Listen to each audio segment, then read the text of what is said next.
வாசிக்கிறார். கவனமுடன் கேட்போம். மத்தேயு நற்செய்தியிலிருந்து வாசகம். இயேசு தம் சீடரோடு எருசலேமை நெருங்கி சென்று ஒலிவ மலை அருகில் இருந்த பெத்பெகு என்னும் ஊரை அடைந்த போது இரு சீடர்களை அனுப்பி, நீங்கள் உங்களுக்கு எதிரே இருக்கும் ஊருக்குள் செல்லுங்கள். சென்றவுடனே அங்கே கட்டி வைக்கப்பட்டிருக்கிற ஒரு கழுதையையும் அதனோடு ஒரு குட்டியையும் காண்பீர்கள். அவற்றை அவிழ்த்து என்னிடம் கொண்டு வாருங்கள். யாராவது உங்களிடம் ஏதேனும் சொன்னால், இவை ஆண்டவருக்கு தேவை என சொல்லுங்கள்.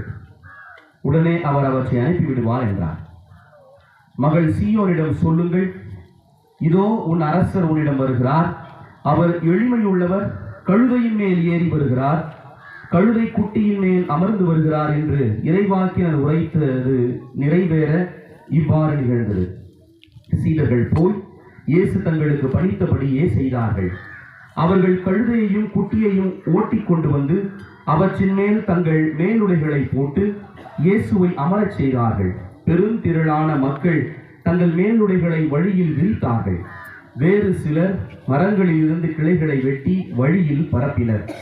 அவருக்கு முன்னேயும் பின்னேயும் சென்ற கூட்டத்தினர், தாவீதின் மகனுக்கு ஓசன்னா, ஆண்டவர் பெயரால் வருகிறவர் ஆசி பெற்றவர், உன்னதத்தில் ஓசன்னா என்று சொல்லி ஆர்ப்பரித்தனர்.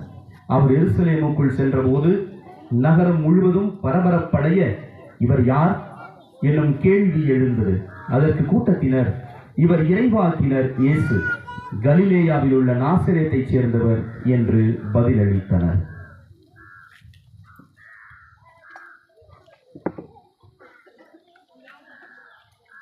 நற்செய்தியில் வாசிக்க கேட்டது இப்பொழுது நம் கண்முன் நிகழப் போகின்றது. எருசலேம் வாழ் இஸ்ரேல் மக்களை போன்று இன்று நாமும் வெற்றியின் அடையாளமாகிய குருத்தோலைகளை ஏந்தி பவனியாக செல்வோம். நம்மை அரசருமாகிய தாவீதின் மகனுக்கு ஓசன்னா, ஆண்டவர் பெயரால் வருகிறவர் வாழி என வெற்றி கீதங்கள் பாடுவோம். அவர் மீது நாம் கொண்டுள்ள நம்பிக்கையையும் அன்பையும் வெளிப்படுத்துவோம்.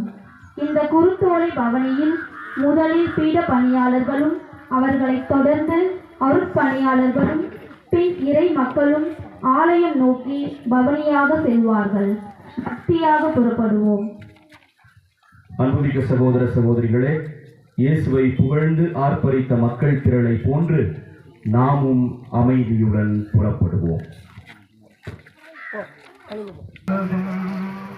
அதில் வாழும் கொடிகள் யாவரும் அவர் தம் உடைமையே